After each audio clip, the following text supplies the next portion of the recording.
एक हमारी बड़ी ज़बरदस्त जो है एक भाई ने यहाँ पर हमें एक लाइन दिया है, बोला है कि सर बच्चों को ये ज़रूर कहिए। ठीक है, तो एक बड़ी प्यारी सी लाइन आप लोग को सुनाएंगे मेरे भाई कि उड़ान तो भरनी ही है चाहे जितनी बार गिरना पड़े।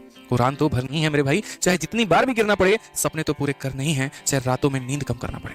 ठीक है, तो बहुत ही जबरदस्त लाइन है, खतरनाक है यहाँ पे कि भैया देख लो, जो सपने तुमने देखे हैं वो तो पूरा करना ही है, चाहे कुछ भी हालात हो जाए, कोई भी परिस्थिति आ जाए, और अगर जरूरत पड़े तो अपने नींद के साथ, अपने चैन के साथ, अपने सुख के साथ भी कॉम्प्रोमाइज करना पड़े तो कर लो, क्योंकि ये मौका तुम्हें बार बार नहीं मिलने वाला है। इसलिए लग जाओ मेरे भाई और पढ़ो अच्छे तरीके से, किस दिन किस रात से। ठीक है, समझ में आ गया बात यहाँ पे। ठीक है ना, वो एक लाइन है बड़ी खूबसूरत सी यहाँ पे कि जिंदगी को आसान बनाइए जनाब। ठीक है, जिंदगी को आसान बनाइए जनाब, कुछ अपने अंदाज में और कुछ नजरअंदाज में। ठीक है, कई सारी चीज़ें यहाँ पे जो अपने अंदाज से करके आसान बनाई जा सकती हैं, और कई सारी चीज़ें ऐसी हैं जो नजरअंदाज करके बनाई जा सकती हैं।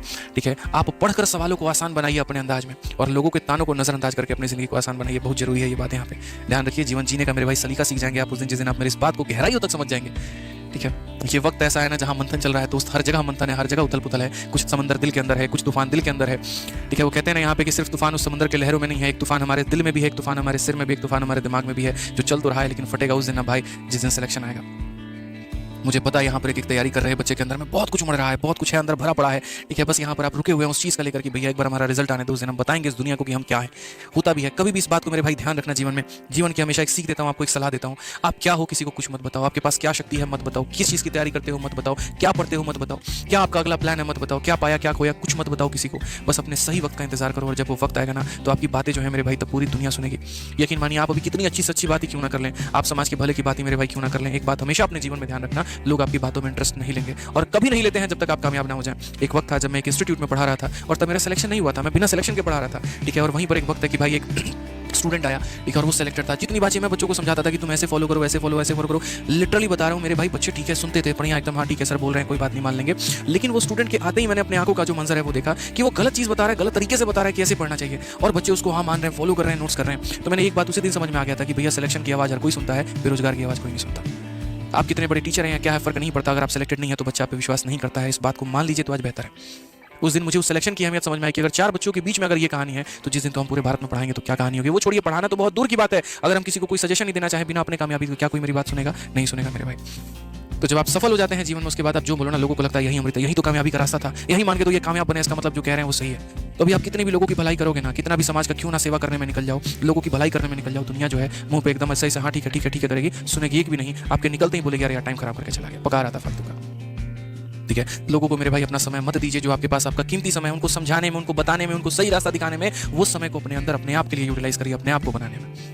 अपने तरफ थोड़ा ये रास्ता घुमाओ, अपने आप को बनाओ, फिर उसके बाद जो भी बोलोगे ना पूरी दुनिया बहुत शानदार तरीके से सुन रही होगी। जो आग अपने अंदर लगी हुई है उसको दबा के रखो, सही समय का इंतजार करो, जब वो फटेगा तो एकदम ऐसा रोशनी देगा जो शायद कई सारे लोगों का जीवन में जो है वो अंधकार में टप है। हमने अपने तैयारी को एकदम अपने अंदर जो सीने में आग जो चल रही थी एकदम दबा के रखा, घर की परिस्थिति सभी चीज़ों को एक तरफ रखा, हमने किसी को जवाब नहीं दिया, अपने गांव में अपने पटीदार को, अपने चाचा लोगों को, गांव में किसी को हमने कोई जवाब नहीं दिया। कोई हमारे पापा को कई बार बोल के चला गया, कई सारे ताने देके चला गया, हमारे पापा हमको बहुत कुछ बोले, हमेशा एक बात सपोर्ट करते थे, ठीक है, कि चाहे हमको भूखा भी मरना पड़ जाए तुमको हम पढ़ाएंगे, इंस्पेक्टर बनाएंगे। ठीक है, इसीलिए जिस दिन मेरे भाई डीवी का रिजल्ट आया, जिस दिन मेरा डीवी होना था, डॉक्यूमेंट वेरिफिकेशन होना था, और जब वहाँ पे हमको पोस्ट भरना था ना, पापा से एक ही बात पूछे कि सफेद वर्दी में देखना चाहते हो कि खाकी में। सीजीएल में सफेद वर्दी प्रिवेंटिव ऑफिसर का होता है, और खाकी जो होता है ना कस्टम्स में जीएसटी का होता है। उन्होंने कहा कि वर्दी तो दोनों बहुत बढ़िया है यहाँ पे, ये बताओ कि बाहर पहन के कौन सा घूम सकते हो। तो हमने कहा प्रिवेंटिव ऑफिसर वाली जो वर्दी है उसको तो सिर्फ एयरपोर्ट या सी पोर्ट पर ही पहनकर घुमा जा सकता है, लेकिन कस्टम्स की जो वर्दी है आप उसको नॉर्मली पब्लिक में भी घूम सकते हैं। उन्होंने कहा कि लोगों का बहुत जवाब है और बहुत जवाब देना है, किसी दिन एक दिन तुम उस वर्दी को पहन के घर पे जरूर आना। ठीक है, वो दिन मैं समझूंगा कि मैंने बहुत कुछ कमा लिया मेरे भाई, और उसी दिन हमने ठाना कि नौकरी लेनी होगी या नहीं लेने की बात की बात है। मेरे पिता की इच्छा है कि यहाँ पर कस्टम चूज करना है तो करना है, और हमने वो चूज किया। हम वर्दी पहनकर घर पे गए, और आज भी जितने लोग वहाँ पर मौजूद थे ना, आज भी उनका फेसबुक देखता हूँ, व्हाट्सअप देखता हूँ मेरे भाई, जो ये पापा को कहते थे तुम्हारा लड़का क्या करेगा, यकीन मानो जिनसे गंदे लेवल के भी झगड़े हो रखे थे ना, आज अपने व्हाट्सअप पे और फेसबुक पे हमारी वर्दी वाली फोटो और अपने साथ की फोटो उन्होंने लगा रखी है, और दिखाते फिरते हैं यहाँ पे कि देखो हमारा भतीजा, हमारा भांजा, हमारा ये हमारा वो जो है यहाँ पर कस्टम्स में। बड़ी बात नहीं है, लेकिन गाँव में आपका कस्टम्स में होना एक बहुत बड़ी बात है, ये बहुत फर्क समझ में आता है। आज मैं टीचर के रूप में कम और एक्साइज इंस्पेक्टर के रूप में अपने गाँव में ज़्यादा जाना चाहता हूँ। फर्क है इस बात का, वो एक सरकारी नौकरी का जो एक भौकाल रहता है वो अपने आप में जबरदस्त होता है। आज आप लोगों से ये सारी बातें क्यों कह रहे हैं भाई, जीवन में हमने जो संघर्ष देखा और उसके बाद की जो हमने कामयाबी की झांकी देखी है, आप तो सिर्फ अभी एक पहला पहलू देख रहे हो, दूसरा तो आपने अभी देखा ही नहीं, वो मैं देख रहा हूँ। तो यहाँ से अगर मैं आपको ये दिखा दूँ ना कि देखो ये सिलेक्शन की झांकी है, तुम सेलेक्ट हो जाओगे, तुम कामयाब हो जाओगे ना, क्या क्या तुम्हें जीवन में चीजें मिलेंगी, कितने तुम्हें फायदे मिलेंगे, एक्सपेक्ट भी मेरे भाई नहीं कर सकते। अगर वो मैंने अभी बता दिया ना, तो शायद आज इतनी मेहनत कर रहे हो उसकी दोगुनी तीन गुनी चार गुनी करना शुरू कर दोगे, इस बात को ध्यान रखना।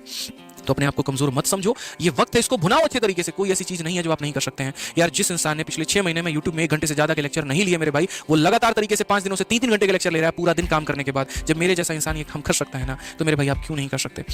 जब मेरे मॉक टेस्ट में 60 नंबर आते थे, जहां पर मैंने होप को छोड़ दिया था कि यार मेरा सिलेक्शन भी होगा और वहां से मैं पेपर में 50 लेकर आ सकता हूं ना, तो हर कुछ हो सकता है। जहां पर एक बार एक क्वेश्चन उठा दिया था किसी महानुभाव ने आके यूट्यूब में कि तुम्हारे कितने सिलेक्शन है, 23 में, हमने तो सिलेक्शन की लाइन लगा दी भाई। ठीक है, तो जब हम कर सकते हैं ना अपनी मेहनत 2 गुनी 4 गुनी 10 गुनी करके, तो आप क्यों नहीं कर सकते हैं?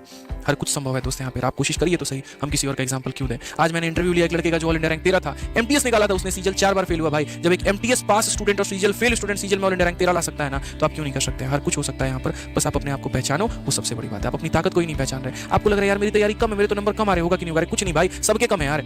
अपने आप को कम मत आको, बेहतर कर रहे हो बेहतर करो, शेड्यूल बनाओ, सुबह से शाम तक पढ़ो और बेहतरीन करो अपने आप को।